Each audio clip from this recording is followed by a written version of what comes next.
Hello students, स्वागत है आपका आईसीटी वर्चुअल क्लासेस में। मैं हूं कविता, बायो टीचर। उम्मीद करती हूं आप सभी अच्छे होंगे और स्वस्थ होंगे। सो क्लास न्यू करेंगे अपना चैप्टर में सेल स्ट्रक्चर। बात कर रहे हैं सेल के बारे में। यहाँ पे आपने प्रोकैरियोट सेल पढ़ी है, यूकैरियोट सेल के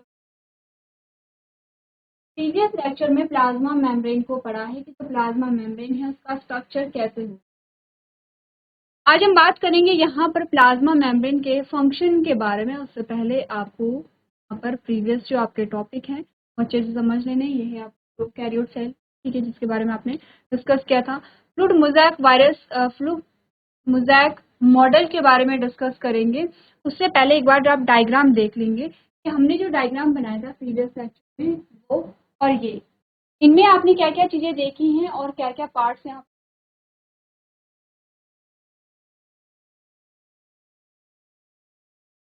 चलिए अब एक एक करके देखिए। आपने यहाँ पर जब बनाया था प्लाज्मा मेम्ब्रेन को, क्या क्या चीजें हमने यहाँ पे समझी थी, एक बार देखिए। सबसे पहले तो ये आपको जो पिंक कलर के बॉल्स दिख रहे हैं ये आपका आता है फॉस्फेट। आपका क्या आता है यहाँ पे? फॉस्फेट आता है, जो पिंक कलर की बॉल आपके पास आती है। उसके बाद ये नीचे भी सेम है, ठीक है, नीचे और ऊपर की जो बॉल है वो सेम है। यही तो हमने कहा था लिपिड बाइलेयर है। अब आपने कहा कि ये जो आपको कुछ लाइट येलो कलर के थ्रेड जैसे स्ट्रक्चर दिख रहे हैं, ये क्या है? यहाँ पे फैटी एसिड है।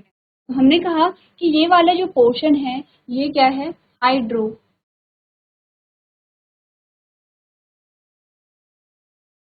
है। और ये वाला जो पोर्शन है वो हाइड्रोफोबिक है।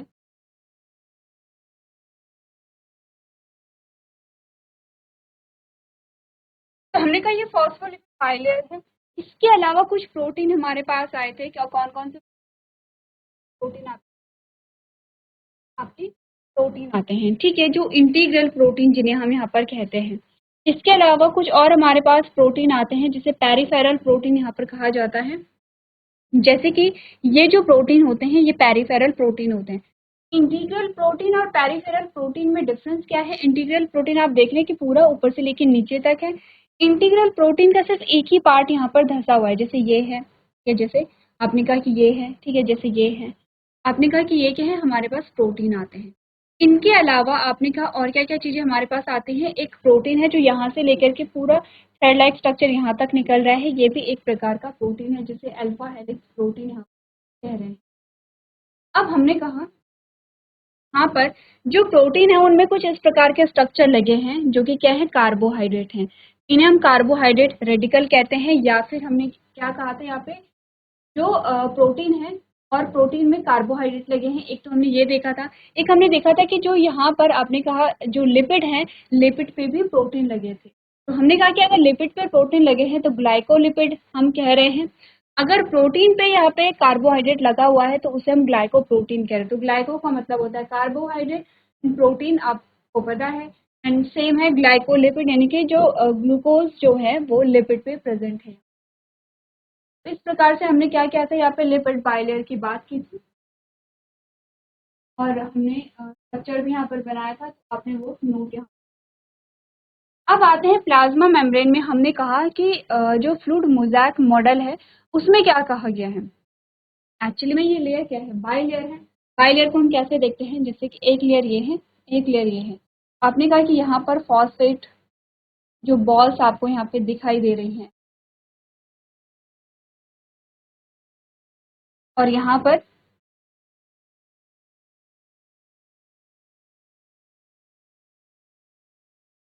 Fatty acid. हमने क्या कहा था? Saturated and unsaturated fatty acid के बारे में हमने बात की थी, ठीक है। सैचुरेटेड फैटी एसिड और अनसैचुरेटेड फैटी एसिड, ये जो है कैरेक्टर, ये डिसाइड करते हैं फ्लूइडिटी को। फ्लूइडिटी समझते हैं? Movement, zigzag motion of lipid. आपने कहा कि यहाँ पर क्या होगा कि जितना जो अगर जो फैटी एसिड है वो सैचुरेटेड है, फ्लूइडिटी कम होगी, फैटी एसिड फ्लूइडिटी उतनी ज़्यादा होगी। अच्छा, इसके अलावा और आपने कहा ये जो कोलेस्ट्रॉल की कुछ आपको ड्रॉपलेट्स यहाँ पे दिख रही हैं, कोलेस्ट्रॉल हमने क्या देखा था यहाँ पे? हमने कहा था कि एक्ट करता है एज अ बफर और जो फ्लूइडिटी है उसे मेंटेन करता है। फ्लूइड मोज़ेक मॉडल में यही कहा गया है कि ये जो फ्लूइडिटी है, पहले की लिपिड में क्या पाई जाएगी? फ्लूइडिटी पाई जाएगी। ये जिगजैग मोशन करते रहेंगे और इनके जिगजैग मोशन इंपॉर्टेंट भी है। कई जो प्रोसेस होते हैं उनके लिए इम्पोर्टेंट। अब हमने कहा कि यहाँ पर क्या होगा, अगर जितना अनसैचुरेटेड फैटी उतनी सैचुरेटेड उतनी, ठीक है। अब इसी चीज को हम पढ़ लें यहाँ पे फ्लूइड मोज़ेक मॉडल में क्या बोला गया है। सबसे पहले दिया किसने है, आपने कहा सिंगर एंड निकोलसन ने दिया है 1972 में। क्या बोला है इन्होंने, आपने कहा fluid mosaic model describes the cell membrane as a dynamic structure where a phospholipid and protein can move around within the bilayer creating a fluid mosaic। ठीक है, हमने यहाँ पर क्या कहा गया है, ये जो फ्लूइड मोज़ेक वायरस है ये डिस्क्राइब करता है कि जो सेल मेम्ब्रेन है वो एक डायनेमिक स्ट्रक्चर है जहाँ पे फॉस्फोलिपिड, फॉस्फेट, लिपिड और प्रोटीन क्या करते हैं, मूव करते रहते हैं, मूवमेंट इनमें होती रहती है। एक्चुअली में बोला क्या गया मोज़ेक मॉडल में, जो प्लाज्मा मेम्ब्रेन बनी है वो प्रोटीन के मोज़ेक से बनी है। मोज़ेक का मतलब हमने बोला था कोलाज, प्रोटीन की बनी हुई है, जो कि किसमें है, यहाँ पे फ्लूइड में है, फ्लूइड आपने कहा fatty acid. This model explain how membrane allow for various functions like selectively permeability. आपने कहा ये मॉडल एक्सप्लेन करता है कैसे जो सेल मेम्ब्रेन है बहुत सारे फंक्शन को परफॉर्म करते हैं। परमेबिलिटी आपने क्लास 9 में जब सेल चैप्टर पढ़ा था तो हमने सेल के फंक्शन देखे थे, सेलेक्टिवली परमेबिलिटी, सेल सिग्नलिंग कैसे करती है ये बताया गया है, ट्रांसपोर्टेशन कैसे होता है ये बताया गया। The model was proposed by Singer and Nicolson in 19। बहुत जल्दी से नोट कीजिए। सबसे पहले तो ये देखना है कि फ्लूइड मोज़ेक मॉडल दिया किसने था और क्या बोला गया है इस मॉडल के। चलिए आगे बढ़ते हैं और आगे डिस्कस करते हैं की comments of fluid mosaic model. जो कुछ की कमेंट है यहाँ पर इस मॉडल के उसके बारे में आपने कहा फॉस्फोलिपिड बाइलेयर कैसे, आपने कहा the primary structure composed of 2 layers of phospholipid. ठीक है, ये क्या होती है, 2 लेयर से बनी हुई होती है with hydrophilic heads facing outwards and hydrophobic tails facing outwards forming a barrier. ठीक है, आपने कहा कि जो हेड वाला पोर्शन है वो हाइड्रोफिलिक है, जो टेल वाला पोर्शन है वो क्या है, यहाँ पे हाइड्रोफोबिक है। ठीक है, क्लियर है। प्रोटीन कैसे, आपने कहा various type of proteins are embedded within the bilayer including integral protein, एक तो है यहाँ पे स्पैनिंग द मेम्ब्रेन, ठीक है, मेम्ब्रेन के आर पार है। पेरिफेरल प्रोटीन है अटैच टू द इनर और आउटर सरफेस है, तो इनर या तो आउटर सरफेस से क्या है अटैच है। ठीक है, नेक्स्ट हमने का कोलेस्ट्रॉल आपने क्या help maintaining a membrane fluidity by preventing a phospholipid from a packing too close. आपने कहा कि फॉस्फोलिपिड बहुत ज्यादा क्लोज होने से रोकता है, फ्लूइडिटी को मेंटेन करता है और यहाँ पर काम कर रहा है। अब आता है कार्बोहाइड्रेट, आपने कहा अटैच टू प्रोटीन ग्लाइकोप्रोटीन। ठीक है, अगर प्रोटीन से अटैच है तो ग्लाइकोप्रोटीन है, लिपिड से अटैच है तो ग्लाइकोलिपिड है on the external surface aiding in cell recognition. ठीक है, अब सेल रिकॉग्निशन का मतलब है कि यहाँ पर क्या होगा, सेल को रिकॉग्नाइज करने के लिए क्या होते हैं, आपने कहा तो आपने कहा कि ये क्या हो गए, सेल रिकॉग्निशन में मदद करेंगे। ठीक है, चलिए तो एक बार कोलेस्ट्रॉल और कार्बोहाइड्रेट, चलिए तो ये हमने बात की है यहाँ पर जो प्लाज्मा मेम्ब्रेन है उसके स्ट्रक्चर के बारे में। अब हमने कहा कि प्लाज्मा मेम्ब्रेन के कुछ फंक्शंस की अगर हम बात करें, ये प्लाज्मा मेम्ब्रेन आपने देखी है, सबसे पहले बात करेंगे थोड़ा सा ट्रांसपोर्टेशन के बारे में। ठीक है,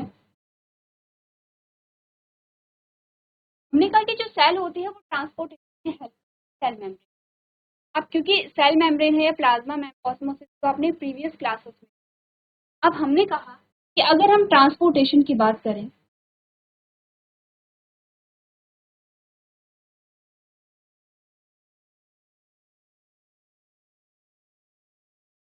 ट्रांसपोर्टेशन की बात करें तो दो ट्रांसपोर्टेशन यहाँ पर होते हैं, तो होता है सिंपल, ठीक है, एक तो होता है यहाँ पे सिंपल जो ट्रांसपोर्टेशन होता है या सिंपल डिफ्यूजन होता है। जैसे कि आगे जाके अगर हम बात करें यहाँ पे तो ट्रांसपोर्टेशन में आप पढ़ेंगे सिंपल डिफ्यूजन। ठीक है, यानी कि एक्टिव और पैसिव ट्रांसपोर्ट होता है जिसमें हम पढ़ेंगे सिंपल डिफ्यूजन। ठीक है, दूसरे में आप पढ़ेंगे यहाँ पर जो एक्टिव ट्रांसपोर्ट है उसमें पढ़ेंगे यहाँ पे कि एक्टिवली ट्रांसपोर्ट कैसे है। तो आपने कहा कि अगर हम ट्रांसपोर्ट को देखें तो एक तो होता है सिंपल तरीके का, एक होता है थोड़ा सा कॉम्प्लेक्स तरीके का। ठीक है, तो क्या इनके नाम ही यही है, सिंपल ट्रांसपोर्टेशन और कॉम्प्लेक्स ट्रांसपोर्टेशन? नहीं, इनके नाम ये नहीं है। इनके नाम जो आते हैं वो आते हैं passive, active transportation.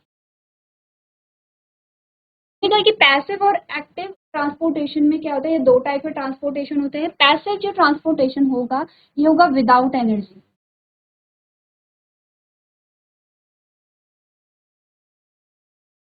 Without ATP या विदाउट एनर्जी। और जो एक्टिव ट्रांसपोर्ट होगा वो होगा विद एटीपी, यानी कि यहाँ पर एटीपी की आवश्यकता होगी, इसीलिए इसे क्या कहा जा रहा है, एक्टिव कहा जा रहा है।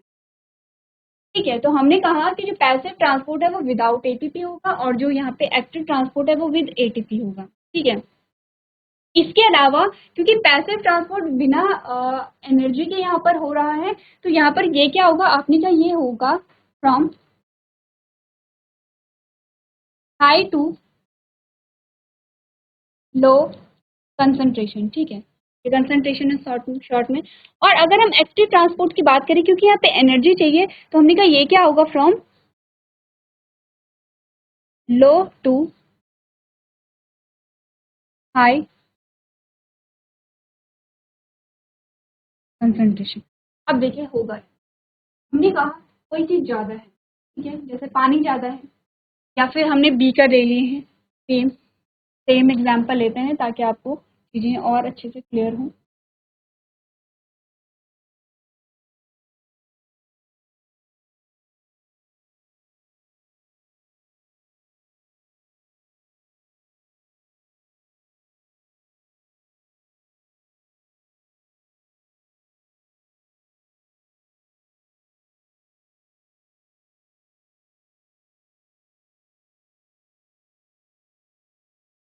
ठीक है, हमने कहा दो बीकर हमारे पास आते, दो बीकर में पानी भरा हुआ है, इसमें क्या भरा हुआ है, पूरा पानी भरा हुआ है, इसमें बहुत कम पानी है या इसमें पानी है ही नहीं। अब हमने कहा कि कोई भी चीज अधिक मात्रा की सांद्रता से निम्न सांद्रता की ओर बहेगी, हाई कंसंट्रेशन लो कंसंट्रेशन में बहेगी। क्या इसके लिए आपको कोई भी फोर्स लगाने की आवश्यकता है? नहीं, की आवश्यकता नहीं है, क्योंकि दोनों के बीच में क्या है, यहाँ पे पैसेज बना हुआ है और जो पानी है वो खुद ही क्या होगा, इस बीकर से दूसरे बीकर में बहेगा। लेकिन क्या होगा अगर हमने कहा कि इस बीकर में हमने ये क्या है, जो चैनल है ये बंद कर रखे हैं, ये जो यहाँ पे स्पेस है ये बंद कर रखा है। अब हमें क्या करना है, इसमें कम पानी है, इसमें ज्यादा पानी है, इसका पानी भी हमें यहाँ डालना है। इसके लिए हमें क्या करना पड़ेगा, फोर्स डालना पड़ेगा, एक्सटर्नल जो फोर्स है वो हमें डालना पड़ेगा। हमने कहा जो नेचुरली हो रहा है या जो स्वाभाविक रूप से हो रहा है वो बिना एनर्जी के, बिना एटीपी के होगा, जिसमें हमने कहा कि उच्च सांद्रता से निम्न सांद्रता की ओर बहता है। ये हम देखते चले आ रहे हैं, ये होता है जैसे पानी बह रहा है, गैस बह रही है, जैसे डिफ्यूजन आपने पढ़ा है, जैसे ऑस्मोसिस आपने पढ़ा है। तो आपने कहा कि जो पैसिव ट्रांसपोर्ट होगा, पैसिव ट्रांसपोर्ट में एनर्जी नहीं लगेगी, कि पैसिव ट्रांसपोर्ट का जो कॉन्सेप्ट है वो यही है कि हाई कॉन्सेंट्रेशन लो कॉन्सेंट्रेशन की ओर ये बहता है। जबकि एक्टिव ट्रांसपोर्टेशन की अगर हम बात करें, हमने कहा ये किस पे काम करता है, क्योंकि ये लो से हाई की ओर जा रहा है। लो से हाई की ओर का मतलब है कि अगर हमने कहा कि क्या है, इस पानी को हमें यहाँ डालना है, तो आपको क्या करना पड़ेगा, यहाँ बाहर फोर्स जनरेट करना पड़ेगा, एक फोर्स अप्लाई करना पड़ेगा, कर चुकी है। ठीक है, हमने क्या बोला है, हमने कहा है जैसे कि यहाँ पर बहुत ज्यादा क्या है, पानी है, ठीक है, और यहाँ पर बहुत कम पानी है। होना क्या चाहिए था, पानी को यहाँ से यहाँ आना है, लेकिन हम पानी को यहाँ से यहाँ लेके जा रहे हैं। तो हमने कहा कि इसके लिए क्या करना पड़ेगा, एक फोर्स हमें डालना। इसीलिए यहाँ पर क्या है, एटीपी यानी कि एनर्जी की रिक्वायरमेंट। अब हमें पढ़ना है दो टाइप के ट्रांसपोर्टेशन कैसे होते हैं। सबसे पहले हम पढ़ेंगे पैसिव ट्रांसपोर्टेशन।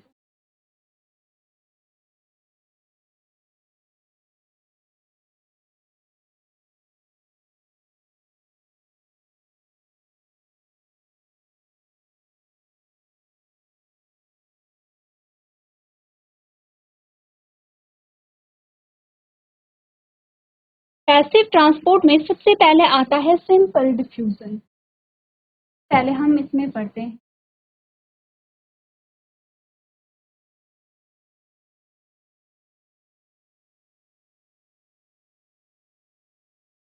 Simple diffusion.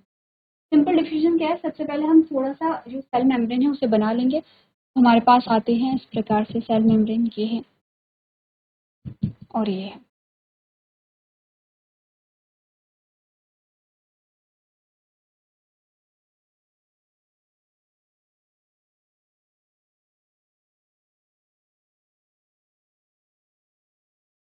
ठीक है, इसमें हमने क्या बोला,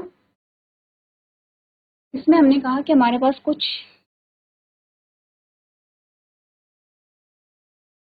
प्रोटीन भी आती है, ये सिर्फ एक ही प्रोटीन को हम बना रहे हैं, क्लियर है। और ये क्या है, फैटी एसिड।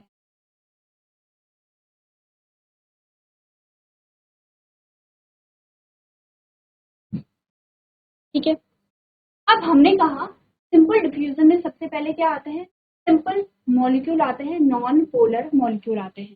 ठीक है, नॉन पोलर मॉलिक्यूल।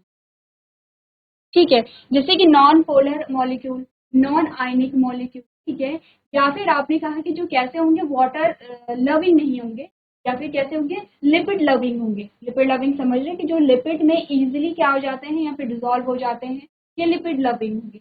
आपने क्या ऐसे मॉलिक्यूल, या तो अगर नॉन पोलर होंगे, अगर पोलर होंगे यहाँ पे चार्ज होगा, ठीक है, चार्ज होगा तो आपने कहा कैसे होंगे, यहाँ पे वाटर लविंग होंगे। तो आपने कहा नॉन पोलर है, नॉन आयनिक है, और जो कैसे हैं यहाँ पर लिपिड लविंग है। ऐसे मॉलिक्यूल क्या होते हैं, इजीली जो प्लाज्मा मेम्ब्रेन है उससे आर पार जा सकते हैं। जैसे कि हमने कहा कार्बन डाइऑक्साइड। ठीक है, जैसे हमने कहा कि यहाँ पर ये क्या है, ये प्लाज्मा मेम्ब्रेन है। ठीक है, और ये अंदर क्या है, सेल है। हमने कहा सेल की कंसंट्रेशन यहाँ पर बहुत, कार्बन डाइऑक्साइड की जो कंसंट्रेशन है यहाँ पे ज्यादा है। ध्यान देखिए, कंसंट्रेशन ग्रेडियंट यहाँ पे मैटर करता है, वो आपको ध्यान रखना है। आपने कहा यहाँ पे कार्बन डाइऑक्साइड ज्यादा है, ठीक है, ज्यादा है, तो ये जो कार्बन डाइऑक्साइड है ये यहाँ से बाहर निकल जाएगा। सिंपल डिफ्यूजन हम इसे कह रहे हैं।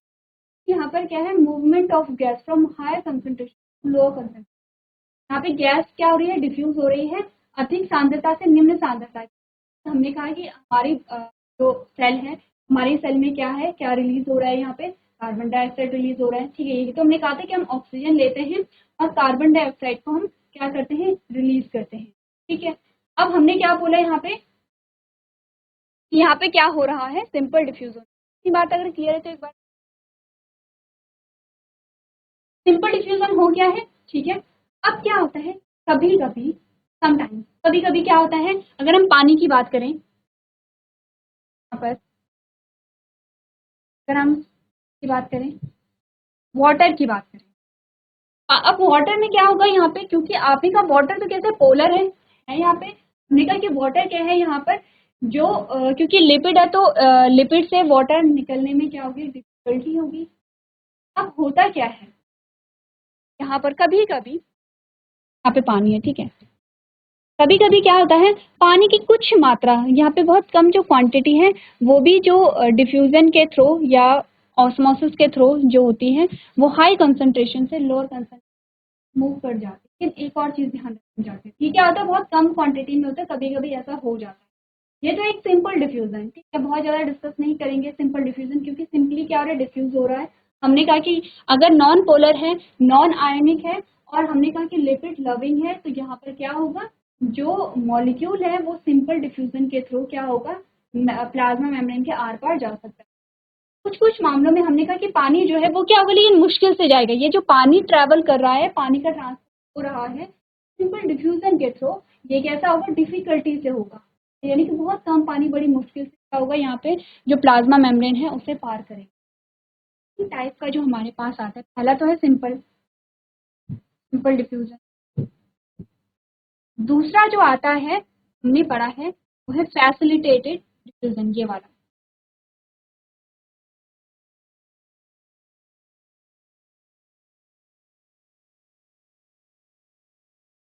ठीक है, आपने क्या पढ़े हैं यहाँ पे, सिंपल डिफ्यूजन पढ़ लिया, ऑस्मोसिस पढ़ लिया है, फैसिलिटेटेड डिफ्यूजन हम लोग पढ़ रहे हैं। ठीक है, फैसिलिटेटेड डिफ्यूजन में क्या बताया गया है, देखिए आपने कहा क्या होगा।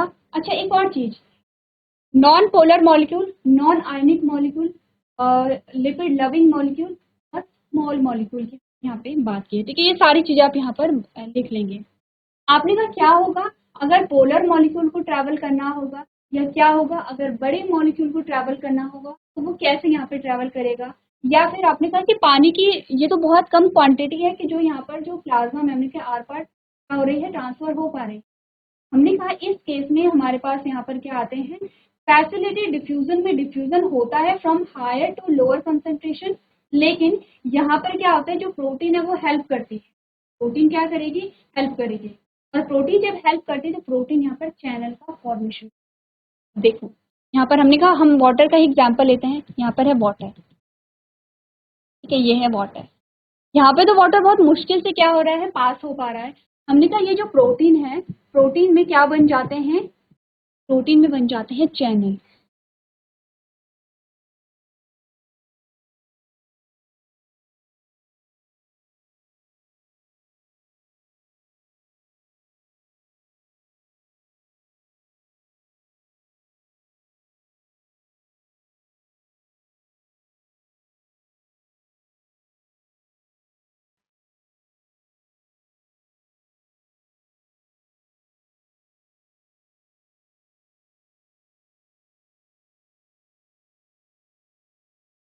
ये प्रोटीन है, ठीक है, और प्रोटीन में बन जाते हैं चैनल।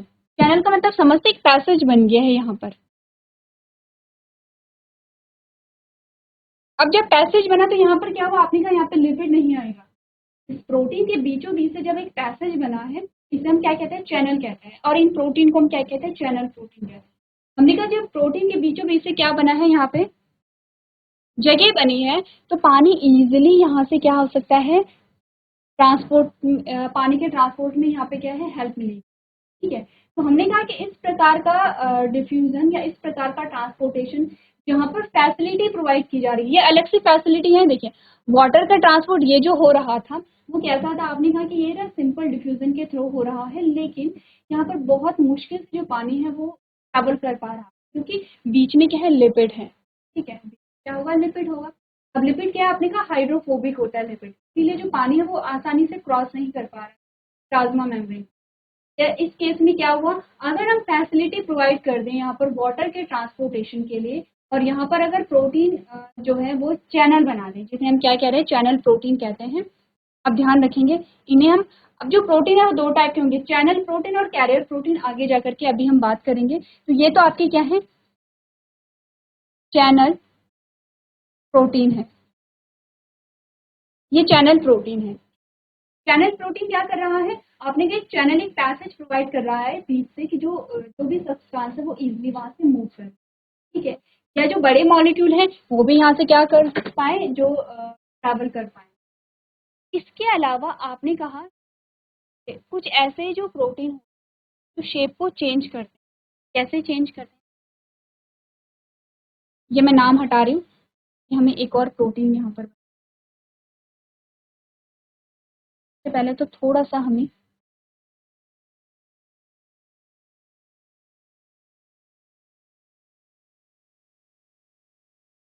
ये मैं हटा दूँ, नॉन पोलर जो लिखा हुआ है, ये नोट कर लिया होगा।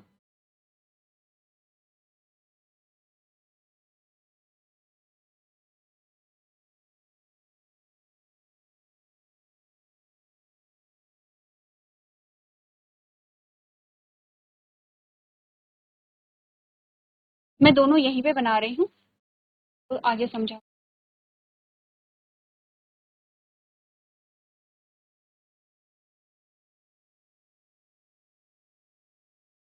ये जो बड़े मॉलिक्यूल हैं, बड़े मॉलिक्यूल को कैप्चर करती हैं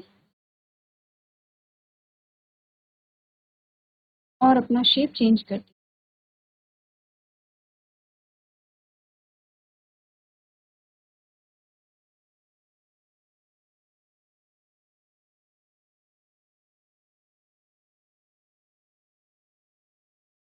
देखिए हुआ क्या, हुआ ये, यहाँ पर थे यहाँ पर है ग्लूकोज, ये ग्लूकोज है।